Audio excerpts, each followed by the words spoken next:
if I can find it. Alrighty, let's move on now Anyway, to our final review of the evening. It is of Young Adult, which is a 2011 American comedy drama film directed by Jason Reitman, director of beloved films such as Thank You for Smoking, Juno, Up in the Air, Labor Day, and Ghostbusters Afterlife. It was written by Diablo Cody and stars Charlize Theron, Patrick Wilson, and Peyton Oswald. Reitman and Cody worked together previously on Juno. The film follows a troubled fiction writer who returns to her home in small-town Minnesota, looking to rekindle a romance with her ex-boyfriend, who is now happily married and has a newborn daughter. Young Adult released on December 9, 2011, and received generally positive reviews from critics. Theron earned a Golden Globe nomination for her performance. On IMDb, it has a rating from audiences, 84,000 users, granting it a 6.3, a Metascore of 71. Gentlemen, what say you on the Rotten Tomatoes? See you later, Maxi Geek. Thanks for hanging out, man.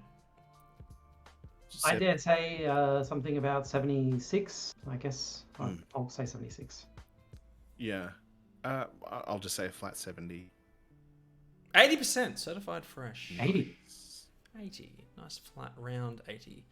Mr. Movies. Ben, you like a lot of Reitman's films, right? Like Up in the Air and Juno. Do you like Juno? Labor Day. We love Labor Day.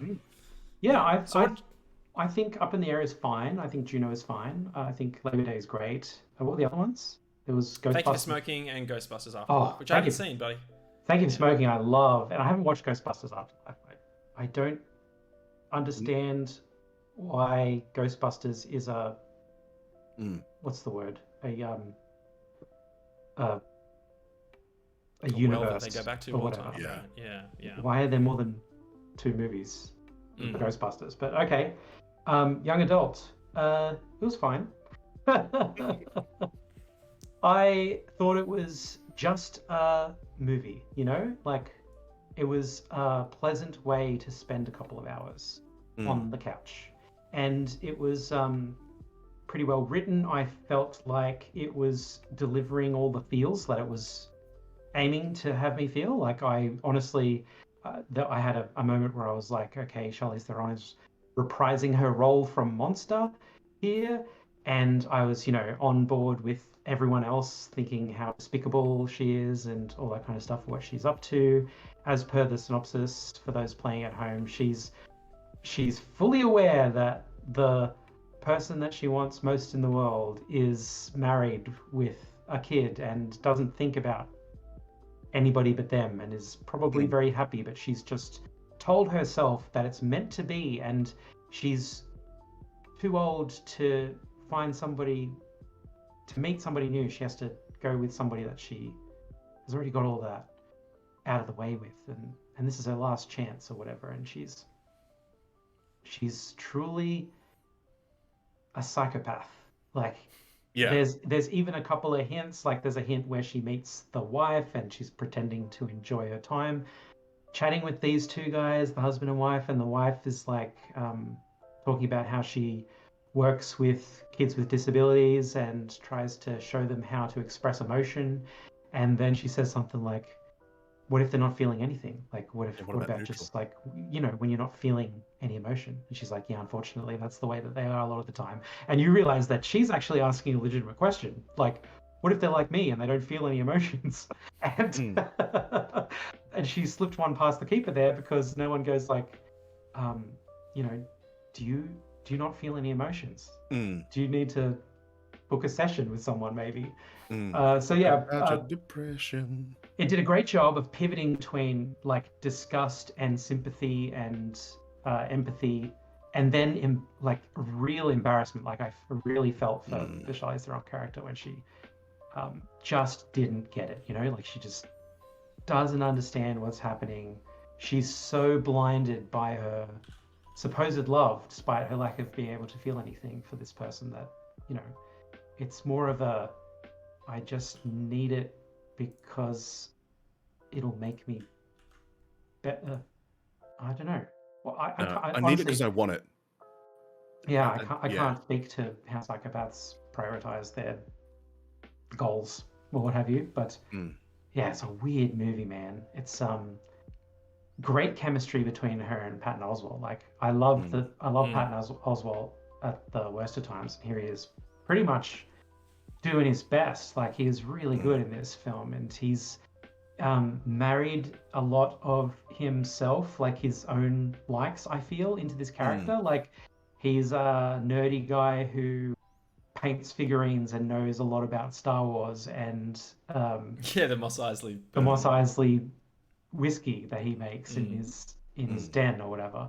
Love it. Like, really, really cool stuff. Like, it's exactly who. Like, I thought I was watching Patton Oswalt. I wasn't watching Yeah. whoever character he played. Matt. Yeah. Yeah. Solid movie. I'd say, you know, it's not like Thank You for Smoking or a Juno where it's like going to take off and take, you know, all these awards and take over audience, you know, numbers and stuff. But I'd be curious to learn what movies it was going up against when it debuted in cinemas, and how well it did compared to its budget. Do you say that in the synopsis, Shane? How well it did? No, it hadn't mentioned it when I was looking for it, but I can find out. And that was 2011, and then after that, he did Thank You for Smoking. Is that how it works? I think Thank You for Smoking came much sooner. Let me double check. Up in the Air was 2009. I think Labor Day was 2013. So Okay. yeah, Thank You for Smoking was 2005, followed by Juno 2007, Up in the Air 2009, this in 2011, Labor Day 2013. Yeah, right. So yeah, it's a movie with no real set pieces. There's no huge action moments or impressive cinematography or crazy science fiction concepts or anything like that. It's just a lovely little story between like 3 or 4 characters, and we get to go on a journey with the most deranged of those characters from like her point of view. It's her movie, you know, like every scene she's in it. We'll never see people talk about her behind her back kind of thing, because we are supposed to be along for her ride, and that made it very feely for me. Like, I was there to feel all the emotion that she couldn't, I suppose you could say. So a success. But that's where I think I'll leave it. I'll review my other notes. All good. While we pass. My only other note was a thought that I had during the credits, which was this movie like, maybe it was trying to be a movie about what authors of like teen fiction crap have to go through to be able to write teen fiction crap, you know, because she's constantly reflecting on what's happening to her in her writing. She's a ghostwriter for a teen fanfic, you know, like a vampire romance teen, you know, novel series. Yeah. And so she's like, she would like hear people talking about their boyfriends and steal what they've said and put it in a book, or she the main themes of the main character in the book were following her experience and what she was mostly thinking about at the time. So I had like a funny feeling like, oh, what if he was trying to do something real deep and fun here, like with a twist where it's like, you know, he's really saying all people that write teen novels are crazy, deranged and crazy. Yeah. Before we pivot to you, Terry, I will say that on a budget of $12 million, it achieved $22 million worldwide. Hey, there you go. So, yeah, factoring in a marketing budget, it probably at least broke even. Probably made a bit of money. Yeah. To you, Dulcet Tones, what say you on Reitman's 2011 effort? I have a page and a half of notes. Hey, yeah. I have a page and a half of notes. I dislike this character profoundly. I think I'm supposed to. I wanted to predict who, like, before we reviewed it tonight, I wanted to, like, message you, Ben, what I think Terry was going to feel, how Terry was going to feel. Then I wanted to message you, Terry, about how Ben was going to feel. And I knew what you was moving. Like, Terry is going to hate this character to his core. Yeah, I really dislike this character. I think we are supposed to. Like, I agree with Ben. I'm pretty sure we're meant to not have a lot of... we're meant to have embarrassment and empathy for this character because they're unable to kind of do that for themselves. I was grossed out by this character hard. Like, I wrote the word yuck a couple of times in my notes. She's not just messy. Like, mess happens, but she's filthy. Like, when she reaches down to like turn something on the radio of her like Mini Cooper as she like drives away, it's filthy. Like, I mean, dirt smeared. Maybe I'm optimistic that it's dirt and not something more sinister or gross like food or feces.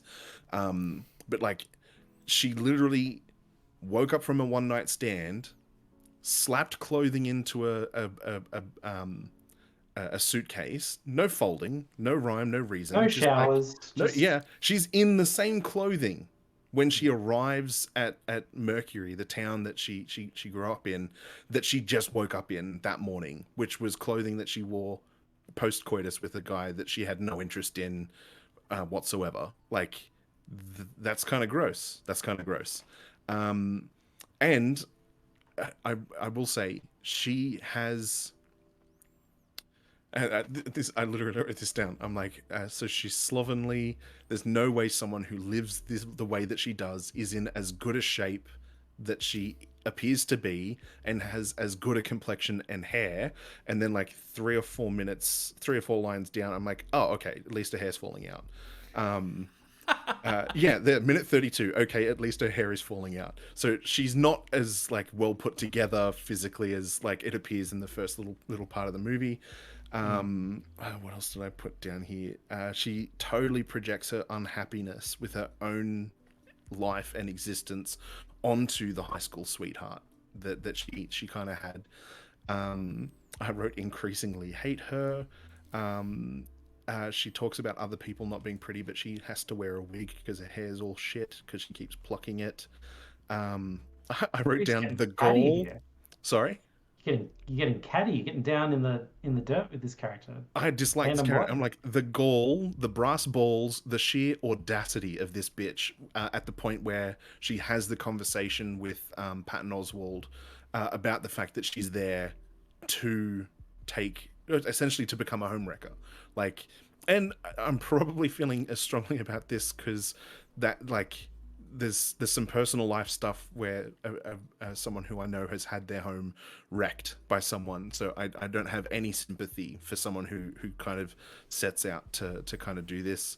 And then I'm like, I'm not a psychologist. My wife is, but I'm like, I've looked these things up before. I'm pretty sure she fits the definition of either a sociopath or a psychopath. I can't remember which. So I looked it up.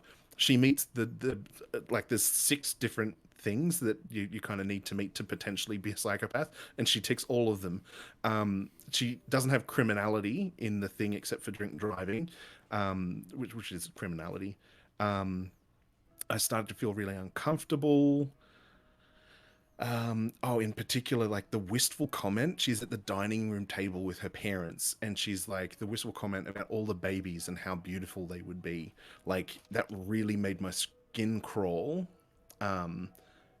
And there's one thought that's maybe in spoiler territory, to kind of explain some of what's happened and why she is the way that she is. Maybe there was a clever film technique where the scene that we see her in when she makes the decision to go back to the Mercury, Minnesota, she's in the bed, her one night stand is topless and has their arm across her chest. That shot is reused almost perfectly. The framing and everything is used again. I thought that was kind of like, it's a film technique, so it was kind of, I noted it. I don't know if it's good or bad, but it did not escape my gaze. I did keep waiting for this to kind of go sideways and crazy and violent. Like, the number of times that she was driving and the camera's kind of tight up on her face or like looking up at her, and she's not looking at the road. She's not paying attention to where she's going. She's like looking at shit, looking at the stores. Like, she's in this small town, and I love the name that she called this. What was it? A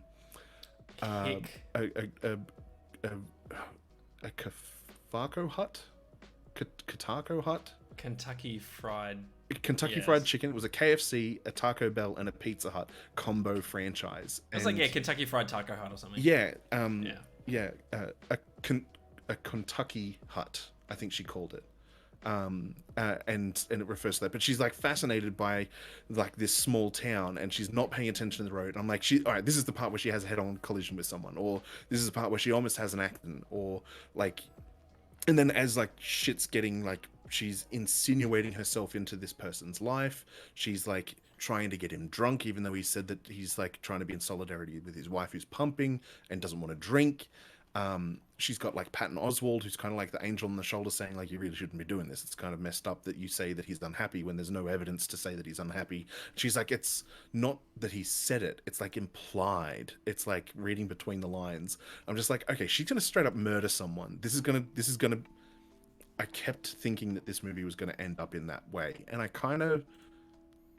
might have preferred that. I'm not gonna lie. I think I might a have bit Gone preferred Girl that. or something. Yeah, just like, or like, you know, Driver. Just like, it just goes like violent, like out of nowhere. Like she just like beats the shit out of someone. Like the salesperson who, she's like, no, like she explains to the person the person that she's come back to win is married in a small town, and she's like, this lady might even know them, but she's like, all right, well, I'm at the end of my shift, so I'm gonna like have somebody else take care of you. Like I expected that she might have got violent with her, maybe. I just don't know. This she's unhinged. A recurring theme for her was like, she's unhappy with where she's at, and there's happiness to be had in other people's pastures, that like grass is greener on the other side, or wanting to relive the glory days of high school when she was like popular and had like the relationship with the person that she wanted to be with. Like, I suppose similar to golden age thinking, but it's not quite the same. And I found it troubling that a character at the end of the film just reinforces her delusion that she's so much better than everyone and everything in this town. Like, she's learnt nothing by the end of this film, except it's like the end of door's American closed. Psycho. Yeah, it's like, it's really kind of frustrating. And even though it's like, I did and I didn't enjoy this experience. This is probably the closest I've gone into like really cataloging my thoughts as things are happening. I paused the film a number of times to get these down so I didn't miss anything. But like, yeah, I think this is a good movie. I don't think this is a great movie, but it certainly made me feel a whole bunch of feelings, most often like loathing and disgust for the character, and like shit she says to like Patton Oswalt, who's done nothing to deserve that. But even his character is incredibly interesting to me. I find his character quite nice. But he's like, he has a crutch and he kind of uses it as a crutch. I thought it was nice that they kind of addressed that a little bit, not as an excuse for stuff, but it's kind of like to a certain extent, it's an excuse for why he's not in great shape or good looking and all of those sorts of things. And he's like, oh, I hate these like, you know, super positive disabled people or people that live with a disability. And like, I love like the blatant disgust he shows in the face of the guy in the wheelchair that comes over. Like, he's not even trying to hide his disdain for this guy. He's like, hey Matt, how's it going? I was like, yeah, whatever. Yeah, he's like, yeah, that's a really interesting character quirk. But I suppose like I've experienced something similar. Like, now look, there's sorry Terry, you want to finish your point? I'll go back to the Patton Oswalt in a sec. Well, I just wanted to say that like, it's not uncommon for people that suffer with a particular something, it could be almost anything, they can hold stigmas against people that fit that community. Like, there are people that have mental health issues that have stigmas against people that have mental health issues, and so they refuse to accept that they themselves are a part of that community of people. Not that they're defined by their disability or by their mental health issue, but it's not impossible or unheard of for that to be a thing. People just don't want to accept that that's where they are because they have a stigma against it, and therefore they would have to hate themselves for the same reason that they dislike people that are a part of this group identity. Not that that's what is the defining characteristic of people that are a part of that group identity. What your thought about Patton? Oh, I was just thinking that there's an interesting parallel between his character and Charlize Theron's character in the sense that they were both trapped dwelling on the past, where Patton had suffered a great misjustice and injury from assholes that beat him up. And is like, because of his physical disfigurement, he's trapped and can't move on. And so there's a couple of things, like there's one thing in particular that's kind of like given as a, I don't want to say excuse, but like a causal factor for Charlize Theron's kind of dissociative nature, that she can't really relate to people or see any problems with the way she's thinking and acting. That is similar in nature. Like, it was a great, tragedy that happened some time ago, and it's kept her trapped in a past that she can't accept life any differently from, or whatever. Or she's doing it in a slightly different way. She's thinking this was great and refusing to let go, and Patton's like saying but not believing, like, I would give anything to just be rid of this forever, kind of deal, or but both of them are still stuck where they were mistreated or whatever it was. Where the great big thing in their life happened. And so in that sense, it's not really like the end of American Psycho, where he says, this confession has meant nothing, and just like he admits that he feels nothing and wants the whole world to writhe in pain. It's not really that bad, but I too had a bit of a disdain for the sister character who brought her back into the psychosis. Like, recast the spell. And it was almost like, there was about to be a lesson learned, but then done it all, she just went like, I needed to hear that. You're right. Everyone else sucks. It's not me. And she gets up and leaves. And she's like, take me with you. Yeah. She's like, no, you belong here. Like, you fit here. You're good here, Sandra. I remember I was watching it with Caitlin. I was like, what does that mean? What does she want? It's like, she want to be her pet or something. Like, you can go. No one's stopping you from moving to a different city.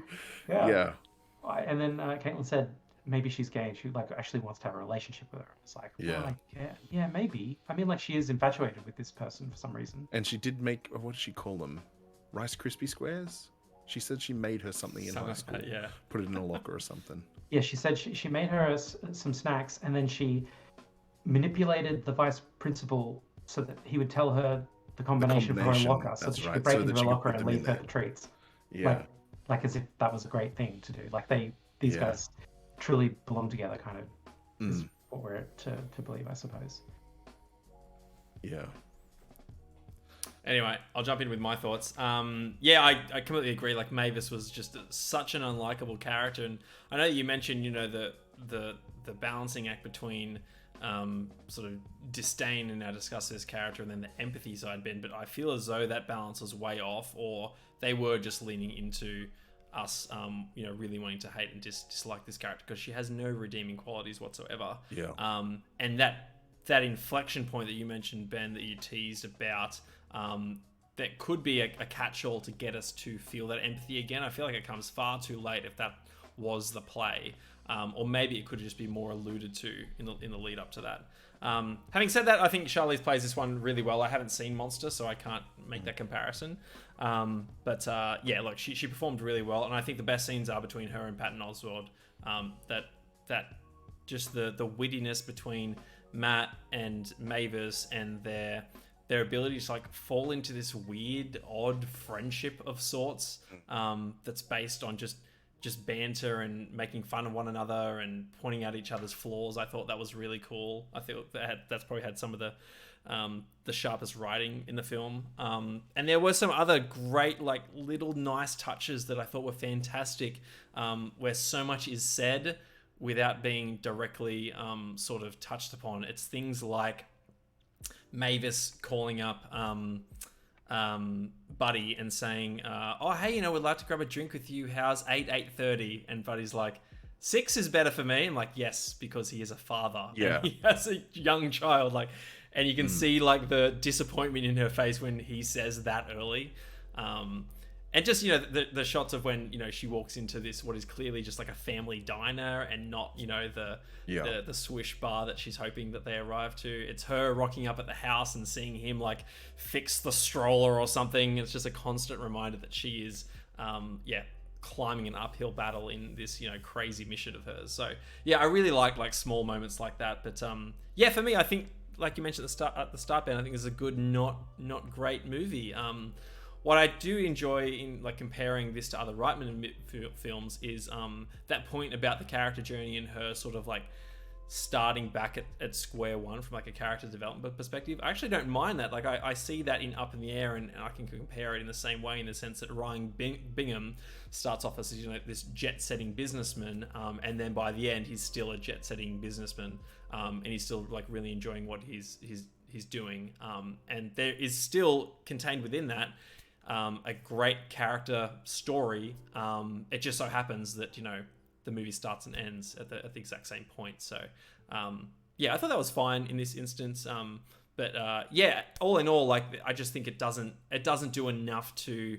I think I had way too much disdain for the character of Mavis that I wasn't enjoying the moment-to-moment ride of this film in the same way that I could be rooting for a character that I might feel some empathy for. I didn't feel any empathy for this character. But I like the way that, you know, obviously Theron delivered the performance and the way this character was written. And I also enjoyed the metaphor, like you mentioned, of her sort of her novels being a metaphor for her own personal experience. So and I think the most interesting question is posed in the last 5 minutes from the character of Sandra, where she talks about how nothing in this small hick town matters, so why care so much, sort of thing. I'm like, oh, that's actually quite interesting. It's a shame that credits are about to roll in 3 minutes. It'd be nice to explore that. So I thought in that sense maybe it was a bit all over the place, but yeah, no, by no means bad. I think it's probably a don't rush for me on this one. What about you guys? I agree. I'd say it's a don't rush. Yeah, I'd say don't rush. I just want to say the closest analogy I can think of for this revelation about something that happened that might explain some of the thing, I kind of think about it like the air brakes deploying at the last moment and you still die in the crash. Like, you still crash, you still hit the ground hard. So it's like, yes, the brakes were deployed, but it's not enough to actually save the thing. Because I almost started to feel guilty, but then I was like, no, that's not a justification for this level of shittiness. Like, just in general. I also found it, just as a closing thought, I found it interesting that she was able to be honest with Patton about her intentions. And she was basically honest with almost everybody else, but she wasn't upfront and honest with Buddy. She wasn't like, I'm coming to win you back. Yeah, because the way she knows to make him fall, like, I'm saying it the way that she's thinking too. It's like, it's not like something like we're going to meet as partners and love will flourish. It's like, I need to trick you into doing what I know you actually want to do. Sure. But I just find it interesting that, like, she's able to place some of the cards close to the chest and manipulate. Well, I suppose that is one of the definitions. Sorry, one of the. And also, she said she kind of comes clean. She kind of says to him, like, we don't have to pretend anymore, that kind of thing. So she could be, instead of tricking him, she's thinking, we're both keeping up appearances. We both know what's happening subtextually. We're falling in love, but we have to. I have to play it like a nice person that doesn't want to break you from your wife, whatever. Yeah. It's one thing that 500 Days of Summer explores really well. It's just like, when you look back and really think about, you know, what happened in you know, the relationship between Tom and Summer, when Tom's asked that question, it's like, really think back, like, was it all, you know, sunshine and rainbows, or were you looking for the happiness in that relationship? And then, you know, a lot of these scenes play back in the film, and it's explored cinematically incredibly well. So maybe that was part of it with Mavis's character here. She's only seeing the good. She's only seeing what could be interpreted as hints of his affection for her that might remain. But anyway, There you go, Young Adult. It is on Stan right now. Jason Reitman film from 2011. So if you'd like to check it out for yourself, we encourage you to do